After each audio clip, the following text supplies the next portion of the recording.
Okay, so I told Mr. Flynn I would put together a little video describing how to make these masks that I've been making for the students. Here's kind of what the final product will look like. I haven't put in the earpieces yet or the ties, but it basically will have a hole right here with this little flap that comes over. So what you first need are 2 squares that are 9 by 6. So I went ahead and cut 2 squares 9 by 6. I've got 1 square that is 6 by 5, and that's going to be the mask part. And then I have 2 squares that are 3 by 4s, and that's going to be the part where we put the ties on. Okay, so the first step that I usually do is I'll take my 9 by 6. So this is my 9 by 6. I'm going to fold it right side together. And then I'll fold it over one more time. So I have a rectangle. Here's the rough edge. I'm going to cut just about, I'd say, 1.5 inches. I don't really measure, I just look at it. And I'm just going to cut a little bit of a scoop right here. I'm a pretty sloppy sewer, and I really don't sew, so don't judge. If you could see my floor, I've got stuff all over the floor. Anyhow, I cut that, and you open it up, and you can see it looks like this with the rough edges. Then I'm going to sew just along that edge with just like a 1/4 inch seam, or whatever word you use for that. So I'm sewing along that with the right sides together. I'm following it around.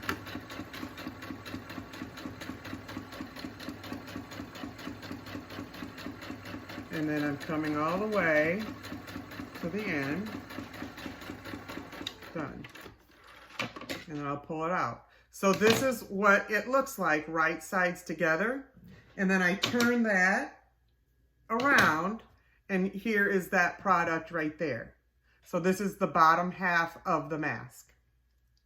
Next, you can sew the mask part. So that is the 6 by 5. Okay, I goofed on this because I didn't pay attention to the, oh, this is going to be okay. Again, right sides together.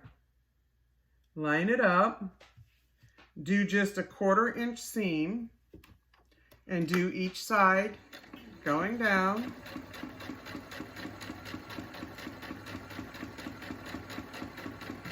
So you'll do that on each side, and then when you turn it right side out, you'll have the little flap. That'll be the flap right here. Now this is the part that was always a little bit tricky for me to remember. So here's my next 9 by 6, and I'm going to put that right side up. So the pattern is looking up, and I want to make sure I get this the way I want it. I'll just try it this way. I'm not going to get too picky if it's not on the, let me just look for a minute.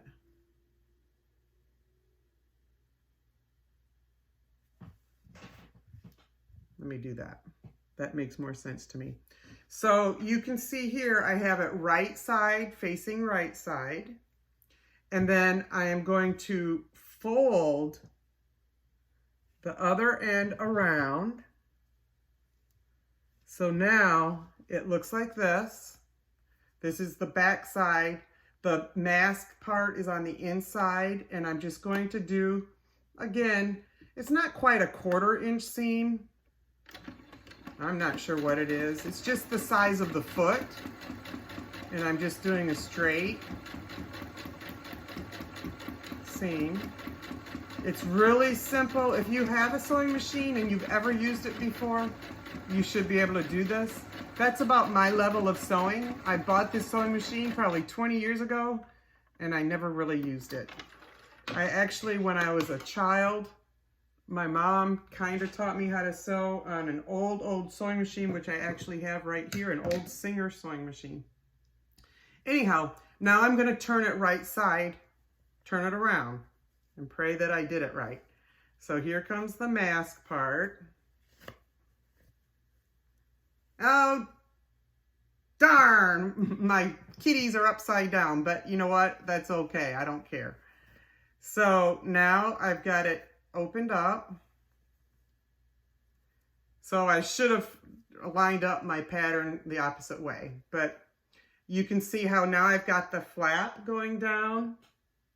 And so that's going to be sewn together like that.